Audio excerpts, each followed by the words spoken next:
गणपति जी का ध्यान कर लो। हे गणपति जी महाराज, आज मैं जम्मू कश्मीर से आकर अलीगढ़ उत्तर प्रदेश से आकर पूजन पाठ करने जा रहा हूँ। इसका संपूर्ण बल मुझे मेरे परिवार वालों को प्राप्त होवे, मेरा शुभ ग्रह का निवारण होवे, शुभ ग्रह फल की मुझे शीघ्र प्राप्ति होवे, है ना। सब भगवान से ध्यान कर लो कि वहाँ से आकर पूजन पाठ कर रहे हैं। रामघाट की पेड़ी बैठकर पंचमी तिथि पर नाग चंद्रेश्वर भगवान का जन्म पत्रिका में जो काल सर्प दोष बना है, उस दोष की निवृत्ति के लिए, घर में सुख समृद्धि शांति के लिए पूजन पाठ कर रहे हैं। व्यापार व्यवसाय शादी विवाह में कोई बाधा आ रही है तो वो भी उत्तरोत्तर उन्नति हो, ऐसे भगवान से मंगल कामना करिए। हमारे जीवन में जो विघ्न बाधा आ रही है उस बाधा को दूर करें। ब्राह्मण देवता मंत्रों का वाचन करेंगे, वो मंत्र आप और आपके परिवार के लिए कल्याणकारी होते हैं। उन मंत्रों को आप मन ही मन में श्रवण करिए। जब तक हम मंत्रों का वाचन करेंगे तब तक आप मन में श्री गणेशाय नमः का जप करेंगे। ओम भद्रंकरणे विषणुयाम देवा भद्रं भजेमाक्षप्रजत्राः स्थिरैरङ्गे तुचोवाकुंजसनो बिर्भजयमहि देवैतन्यधायुः शतमेन्नो जरदो हन्तिरेवाजत्रानुचक्राजरधन्दनो नाम्मापुत्रासोजितपितरो भवन्ति मानोऽध्यारीरिकदायुगन्धो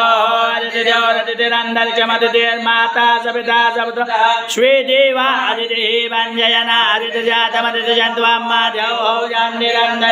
शांति पृथ्वी शांतिरापः शांतिरोकदयः शांति वनस्पतयः शांति ब्रह्म शांति सर्वगुण शांति शांतिरेव शांति श्यामा शांतिरेधि जतो यतः समेयसे ततो नो भयं कुरु शन्नः कुरु प्रजाभ्यो भयन्नः पाशुभ्य शांतिर्भवतु सर्वारिष्ट शांतिर्भवतु सकलविद्रव्य शांतिरस्तु। श्रीमन्मः गणाधिपते नमो नमः। ध्यानार्थे आवनार्थे अक्षत पुष्पम समर्पयामि। गणेश जी और माता जी के चरणों में चढ़ा दो फूल। हाँ चढ़ा दो दोनों भैया। गणेश जी और माता जी के चरणों में चढ़ा दो। प्रार्थना पूर्वकम नमस्करोमि भूर्भुवः स्वः। यहाँ रख दो। स्थापित देवी देवताभ्यो नमो नमः। प्रार्थना पूर्वकम नमस्करोमि।